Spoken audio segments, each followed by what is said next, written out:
Tuhan bersamamu. Inilah Injil suci menurut Markus. Sekali peristiwa dalam khotbahnya tentang akhir zaman, Yesus berkata kepada murid-muridnya, pada masa itu sesudah siksaan-siksaan yang berat, matahari akan menjadi gelap dan bulan tidak bercahaya. Bintang-bintang akan berjatuhan dari langit dan kuasa-kuasa langit akan goncang. Pada waktu itu orang akan melihat Putra Manusia datang dalam awan-awan dengan segala kekuasaan dan kemuliaannya. Pada waktu itu pula ia akan menyuruh keluar malaikat-malaikat dan akan mengumpulkan orang-orang pilihannya dari keempat penjuru bumi, dari ujung bumi sampai ke ujung langit. Tariklah pelajaran dari perumpamaan tentang pohon ara.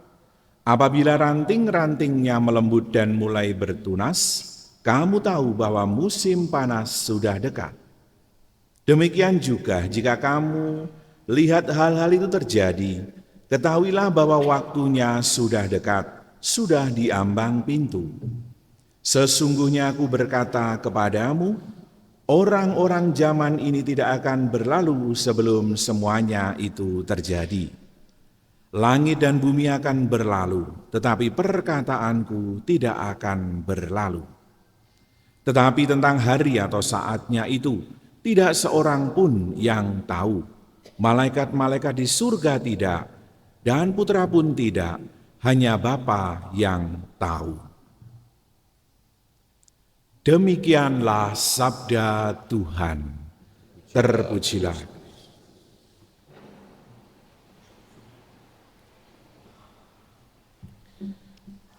Bapak, Ibu, dan saudara-saudari yang dikasihi Tuhan, dalam Injil yang kita dengarkan di perayaan Ekaristi sore hari ini, kita diajak untuk merenungkan bersama dengan sabda Yesus tentang kedatangan kerajaan Allah di akhir zaman. Orang membahasakan akhir zaman dengan bermacam-macam. Dalam beberapa ayat yang kita dengarkan tadi, kita mendengar bagaimana gambaran tentang kedatangan akhir zaman itu digambarkan oleh Tuhan Yesus dalam gambaran-gambaran yang mengerikan. Pada masa itu, sesudah siksaan yang berat, matahari akan menjadi gelap dan bulan tidak bercahaya. Bintang akan berjatuhan dari langit dan kuasa langit akan goncang. Apa maksudnya Tuhan Yesus memberikan gambaran semacam ini? Saudara-saudari yang dikasihi Tuhan, kita diajak untuk melihat bagaimana dimensi dari akhir zaman sebagai atau datangnya kerajaan Allah di akhir zaman di dalam dua dimensi. Dimensi yang pertama adalah dimensi eskatologis atau pengharapan. Nanti suatu saat hal itu pasti terjadi. Tetapi kapan tidak pernah tahu, bahkan Yesus menggambarkan hanya Bapa yang tahu kapan dan saatnya itu. Itulah akhir zaman dalam dimensi eskatologis. Tetapi kerajaan Allah yang datang di akhir zaman juga memiliki dimensi kekinian di zaman sekarang ini. Bahwa bagaimana apa yang terjadi kelak itu di akhir zaman itu juga menjadi bagian yang tidak lepas dari hidup kita di zaman ini. Kita diajak untuk mewujudkan kerajaan Allah itu di zaman ini dalam hidup kita sehari-hari sekarang ini. Jadi bukan berhenti pada ramalan-ramalan yang tidak perlu. Ya, kita seringkali mendengar ramalan tentang akhir zaman yang akan datang pada saat kapan. Entah tanggalnya di otak-atik gathuk atau tahunnya atau peristiwa apa, orang justru terpancing untuk berpikir kapan itu, ya, hari itu kapan, lalu menjadi sebuah peristiwa yang ternyata tidak pernah terjadi sesuai dengan yang manusia ramalkan. Memang bukan itu yang kemudian Tuhan Yesus kehendaki melalui apa yang ia wartakan kepada para muridnya ini. Tuhan Yesus mengajak para muridnya untuk belajarlah dari Tariklah pelajaran dari perumpamaan tentang pohon ara. Apabila rantingnya melembut dan mulai bertunas, kamu tahu bahwa musim panas sudah dekat. Membaca tanda-tanda alam, tanda-tanda zaman ini, ya. Tetapi sekali lagi bukan untuk kemudian melihat kapannya hari itu akan datang, tetapi mengambil inspirasi dari bagaimana yang terjadi dalam kehidupan manusia di tengah alam ini, lalu menarik hikmahnya. Saya beri contoh, kita diingatkan akan peristiwa pandemi COVID-19 yang pernah kita lalui bersama. Kembali ke kenangan saat itu, bagaimana dalam peristiwa yang begitu besar, mewabah di seluruh dunia. Bahkan mungkin di antara kita ya ada yang terkena COVID-19 itu. Saya pun juga waktu itu harus masuk RKZ karena terkena juga. Pada saat kita merenungkan kembali peristiwa itu, kemudian kita melihat bagaimana satu, bahwa hidup manusia itu begitu berharganya. Sebelum COVID itu ada, kita itu seolah-olah lancar-lancar saja, ya. Segala sesuatu kita lalui dengan apa adanya, seolah-olah beres, sehat begitu ya. Tapi begitu mewabahnya COVID-19, kita diajak untuk melihat betapa hidup kita itu sangat berharga. Karena kita harus sangat-sangat hati-hati. Ya, kalau biasanya mau makan itu ya cukup cuci tangan, sekarang harus pakai hand sanitizer, tangan harus bersih. Itu karena apa? Hidup kita begitu berharga. Merasakan bagaimana mencekamnya saat itu. Lalu bagaimana orang menggunakan masker supaya kita tidak tertular, ya, atau kemudian menghirup virus yang ada di luar sana. Atau mungkin kebiasaan-kebiasaan yang sebelumnya tidak pernah kita lakukan, hari itu menjadi harus kita lakukan. Apapun itu, ya, tidak keluar sembarangan, tidak berinteraksi dengan sembarangan, ya. Waktu itu ya banyak sekali situasi dilema, saya diminta orang Romo minta perminyakan, ini juga dagdikduk ini COVID atau bukan. Romo minta pemakaman, kami juga kadang-kadang rodok dagdikduk, ini COVID atau bukan? Bukan Romo, ini bukan COVID. Begitu sampai di tempat ternyata semuanya pakai pelindung semuanya, lalu kami harus mimpin dari jarak yang jauh, oh ternyata COVID. Harus kemudian menjadi sangat begitu berhati-hati, apa yang sebelumnya tidak pernah dialami itu kemudian dialami. Karena apa? Karena merasakan begitu berharganya hidup kita.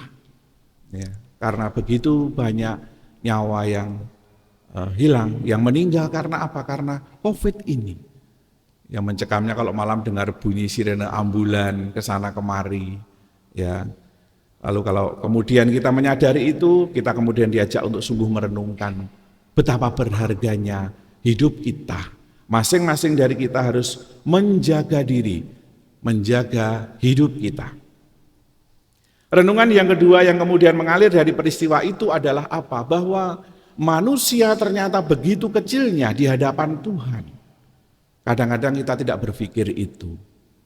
Ya, pada saat kemudian saudara saya meninggal, orang tua saya meninggal, teman saya meninggal misalkan.